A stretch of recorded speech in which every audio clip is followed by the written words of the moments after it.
प्रभु, हे प्रभु, हे हरिनाम कृष्ण जगन्नाथ प्रेमानंद। ये सब क्या देखना पड़ रहा है। इस वीडियो को देखकर आप लोगों के मन में भी ये सवाल पैदा हो रहा होगा कि आखिर यहाँ पे मोदी जी कर क्या रहे हैं। तो ऐसा है ना, मोदी जी यहाँ पर लोगों का धन्यवाद व्यक्त कर रहे हैं। मगर क्यों? क्या है कि उन्होंने कुछ ऐसे ऐसे वादे किए थे कि जिससे आम जनता कुछ ज्यादा ही गदगद हो गई थी। भाइयों बहनों, मैं जानता हूँ मैंने कैसे कैसी ताकतों से लड़ाई मोल ली है। कैसे कैसे ताकतों से भाई? हमको नहीं पता, हमको कुछ नहीं पता।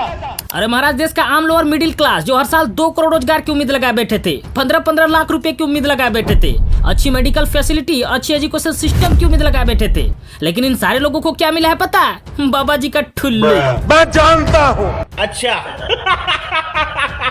अच्छा, इन्होंने देश की आम जनता से टाइम कितनी मांगी थी? 50 साल।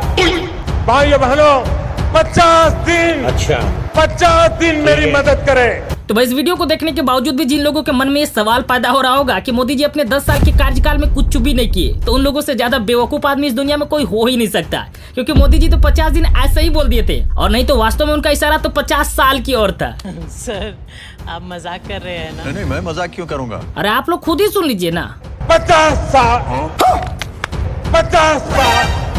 भाइयों बहनों, 50 दिन। अब इसमें मोदी जी की क्या गलती भाई? उन्होंने तो पहले ही 50 साल की ओर इशारा कर दिया था, लेकिन बेवकूफों की मंडली तो इसे 50 दिन मान बैठे और मोदी जी के कार्यकाल में विकास ढूंढने लगे हैं।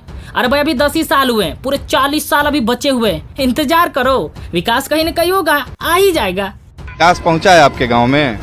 विकास हम नहीं थे यहाँ सर, हम बीमार थे, डॉक्टर के नहीं। अब ये ले भाई, बीच में तो विकास आया हुआ भी था, लेकिन बेचारे दद्दू हॉस्पिटल गए हुए थे, तो हो सकता है विकास चला गया होगा। अब इसमें मोदी जी की क्या गलती? अच्छा, आप लोगों ने एक चीज और नोटिस करी होगी कि मोदी जी के कार्यकाल में ट्रेनों की जबरदस्त विस्तार हुई है, और वो भी बुलेट ट्रेन के रूप में। इतनी अच्छी व इतनी बेहतरीन फैसिलिटी मिल रही है कि पूछो मत। एक्शन।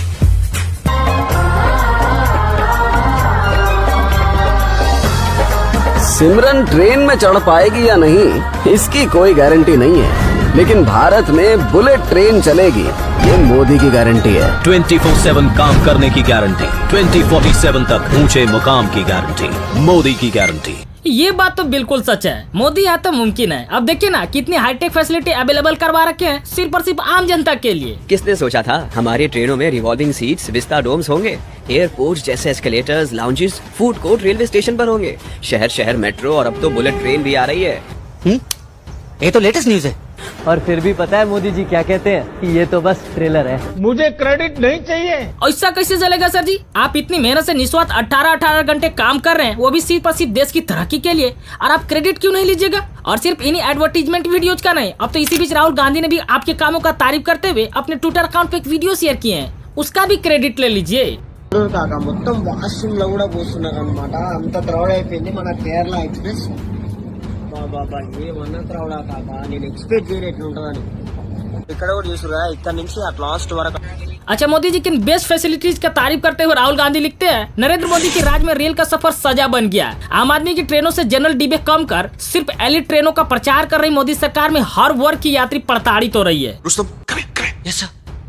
किसी को भी पता नहीं चलना चाहिए, और नहीं तो मोदी जी का बेड़ा गर्क हो जाएगा। सही पकड़े हैं।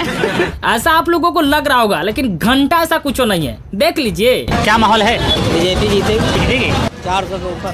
अच्छा, अगर आप इतने कॉन्फिडेंट है, तब तो बीजेपी आपके हिसाब से बहुत अच्छे काम करे होंगे। अच्छा, दूसरों की बात छोड़िए, कम से कम आपके लिए तो विकास हुई होगा। ऐसा कुछ नहीं, हमको हमारे पास बिजली नहीं है घर में, हमारे पास लैट्रिन घर में नहीं है, हमारे पास ये समझ लो घर नहीं है, हमारे पास सीवर व्यवस्था नहीं है, मगर फिर भी हम बीजेपी के भक्त हैं। साले का खोपड़ी तोड़ साले का। अरे थमा जरा ये तो पूछ लीजिए कि आखिर इतने सारे प्रॉब्लम के बावजूद भी ये बीजेपी के जबरा सपोर्टर क्यों बने हुए? यही तो वो मेरे लिए परमात्मा है, योगी जी भी और मोदी जी भी। आज भगवान के हमारे साक्षात दर्शन होते हैं। बिल्कुल नहीं वहाँ तक पहुँच पा रहे हैं तो टीवी में तो कर लेते। शाबाश।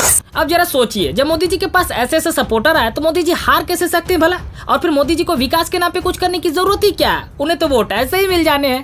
कहाँ से आते हैं? खैर भाई, हम एक डेमोक्रेसी में रहते हैं जहाँ पे सारे ही लोगों के पास ये अधिकार है कि वो किसी को भी पसंद वो सपोर्ट कर सकते हैं, वो उसका अपना मौलिक अधिकार है। लेकिन आप इन सब चीजों को लेकर क्या सोचते हैं? आप अपनी राय कमेंट बॉक्स में जरूर दें।